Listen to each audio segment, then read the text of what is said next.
نصلي ونسلم على رسوله الكريم وعلى آله وأصحابه أجمعين أما بعد أعوذ بالله من الشيطان الرجيم بسم الله الرحمن الرحيم محمد رسول الله والذين معه أشداء على الكفار رحماء بينهم الآية۔ میں نے قرآن مجید کی آیت تلاوت کی، محمد الرسول اللہ، محمد اللہ کے رسول ہیں۔ اس کے آگے ارشاد ہوا، اور وہ لوگ جو محمد کے ساتھ ہیں، معہ، وہ لوگ جو محمد کے ساتھ ہیں، اشداء علی الکفار، کافروں کے حق میں بہت شدت کرنے والے ہیں، رحماء بینہم، باہمی ایک دوسرے کے ساتھ شفیق اور رحیم ہیں۔ اب یہ فرمان رب ذوالجلال کا ہے کہ نبی کریم رؤوف الرحیم صلی اللہ علیہ وسلم کے ساتھ رہنے والے صحابہ کافروں کے حق میں نہایت شدت رکھتے ہیں، عداوت رکھتے ہیں، نفرت رکھتے ہیں، لیکن باہم ایک دوسرے کے ساتھ رحماء بینہم، باہم ایک دوسرے کے ساتھ رحیم ہے، شفقت رکھتے ہیں۔ ان دو لفظوں سے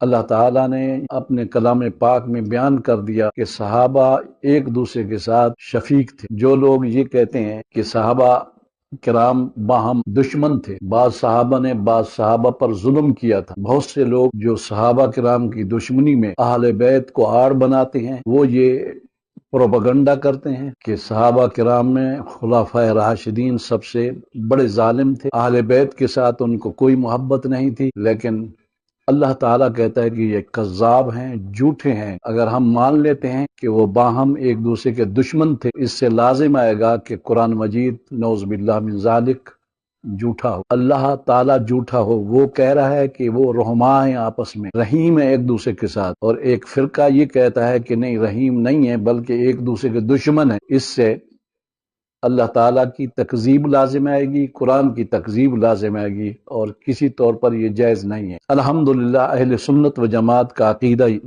بالکل اس آیت کے مطابق ہے۔ یہ آیت آخر تک جاتی ہے، اور صحابہ کرام کی مدح میں اللہ تبارک و تعالیٰ نے یہ آیت کریمہ نازل فرمائی ہے۔ ہمارا موضوع وہ نہیں ہے، ہمارا موضوع حضرت عمر رضی اللہ تعالی عنہ کی سیرت کے چند پہلو اور شہادت کے حوالے سے چند باتیں آپ حضرات کے سامنے پیش کرنا ہے۔ اجمالی طور پر میں نے چند نکات نوٹ کی، ان میں سے سب سے پہلا نقطہ یہ ہے کہ حضرت عمر فاروق کو صحابہ کرام میں سے ایک خصوصیت یہ حاصل تھی کہ وہ دعائے رسول اور مراد رسول تھے۔ مرید تو سب صحابہ تھے، بلکہ جتنے مومن ہیں وہ سب رسول اللہ کے مرید ہیں، اللہ کی رضا کے مرید ہیں۔ مرید کا معنی چاہنے والا، ارادہ کرنے والا، لیکن حضرت عمر فاروق کو یہ سعادت حاصل تھی کہ وہ سرکار دو عالم صلی اللہ علیہ وسلم کی دعا تھے۔ جب 39 آدمی، جن میں سے 7 خواتین تھیں اور باقی مرد تھے، کلمہ پڑھ چکے، مشرکین کا دباؤ تھا، حضور اکرم صلی اللہ علیہ وسلم دار ارقم میں محبوس تھے، اس وقت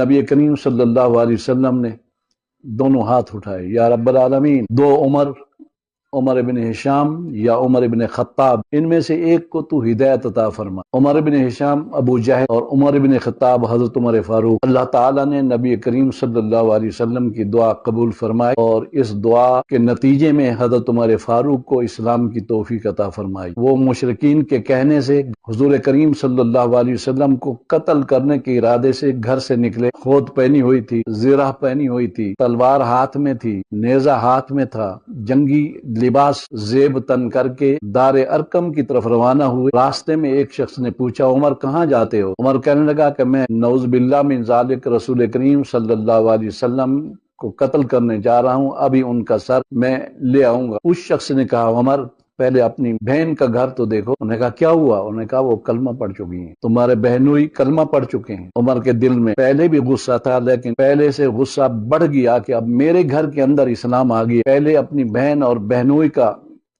حساب کتاب پورا کر لوں، اس کے بعد نبی کریم صلی اللہ علیہ وسلم کے قتل کے منصوبے کو پورا کروں گا۔ وہاں سے سیدھا بہن کے گھر گئے۔ غالباً حضرت خباب بن ارت حضرت عمر کے بہنوئی اور بہن کو قرآن مجید کی تلاوت پڑھا رہے تھے، جیسے ٹیوشن پڑھایا جاتا ہے۔ سورت طٰہٰ تھی۔ عمر نے جب دروازے پر قرآن پاک کی تلاوت سنی، دروازے کو ٹھوکر ماری۔ بہن اور بہنی کو علم ہو گیا کہ یہ ٹھوکر عمر کی ہو سکتی ہے، کیونکہ زبردست طاقت والے آدمی تھے۔ دروازہ کھولا، اور دروازہ کھولنے کے بعد اپنی بہن کو اور بھائی بہنوئی کو شدید مارنے لگا، مار کے وقفے سے پھر مار، ہر وقفے کے بعد پوچھتے تھے اسلام چھوڑو گے کہ نہیں چھوڑو گے؟ تو بہن اور بہنوئی دونوں جواب دیتے تھے کہ جان تو چلی جائے گی لیکن اسلام نہیں جائے گا۔ جب بہن اور بہنوئی کا یہ رویہ دیکھا عمر نے، فوراً اس کے دل میں بات آئی، بے آخر بات کیا ہے؟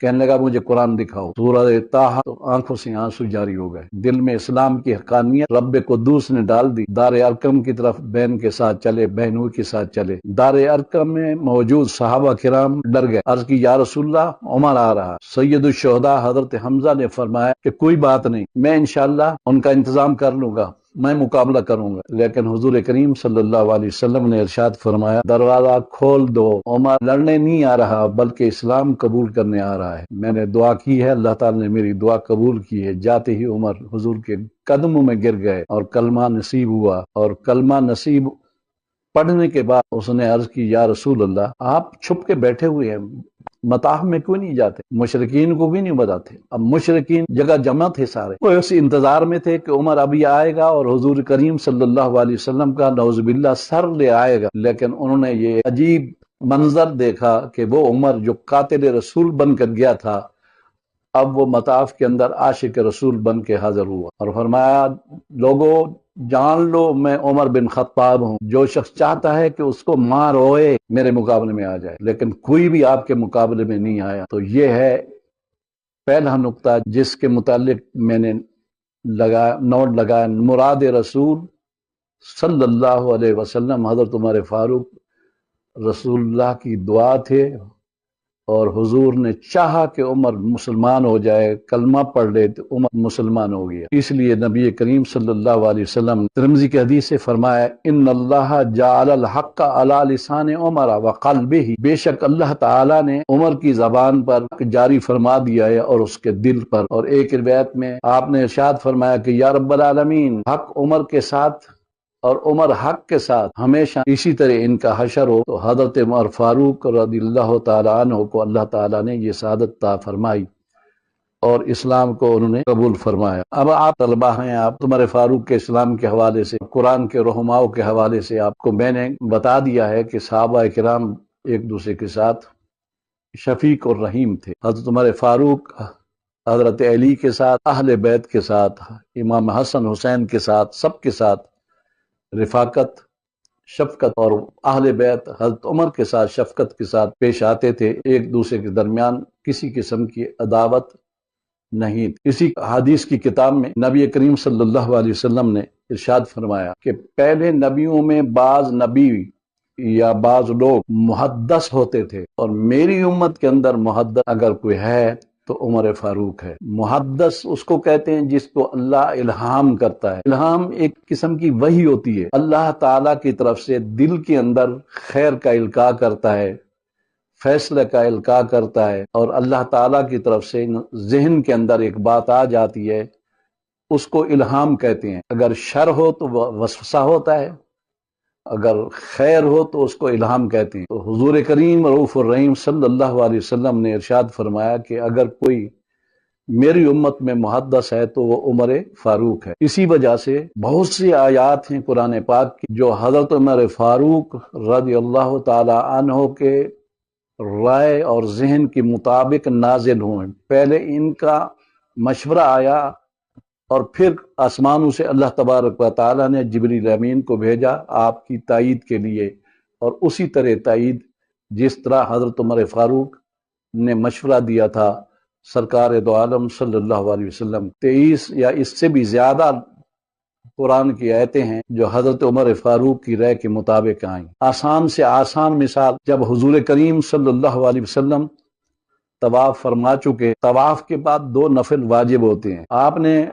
صحابہ کرام سے پوچھا کہ یہ 2 نفل ہم کہاں ادا کریں؟ کعبۃ اللہ کے 4 کونے ہیں، ایک ہے رکن حجر اسود، رکن کہتے ہیں کونے کو، رکن حجر اسود دروازے کے قریب ہے، ایک ہے رکن یمان یہ اس سے پیچھے ہو جاتا ہے، ایک ہے رکن شام، ایک ہے رکن عراقی یہ حتیم کے قریب ہو جاتے ہیں۔ مطاف سارا مطاف گراؤنڈ ہے، میدان ہے۔ کعبۃ اللہ کے سامنے ایک پتھر ہے جس کو مقام ابراہیم کہتے ہیں، جس کے اوپر کھڑے ہو کر حضرت ابراہیم علیہ السلام نے کی تعمیر کی، اور وہ پتھر ایسا ہے کہ اللہ تعالیٰ کے اذن سے اس نے حضرت ابراہیم علیہ السلام کے پیروں کے نشانات کو آپ نے اندر جذب کر لیا۔ آج بھی حضرت ابراہیم علیہ السلام کے قدمین مبارک کے نشانات اس پتھر کے اندر موجود ہیں۔ مختلف صورتوں میں وہ کعبہ کے سامنے رہا۔ آج کل ایک خوبصورت کا گنبد ہے، اس کے اندر مقام ابراہیم ہے، لوگ اس کی زیارت کرتے ہیں، ان کے گنبد کو چومتے ہیں۔ جب حضور نے مشورہ کیا کہ کہاں ہم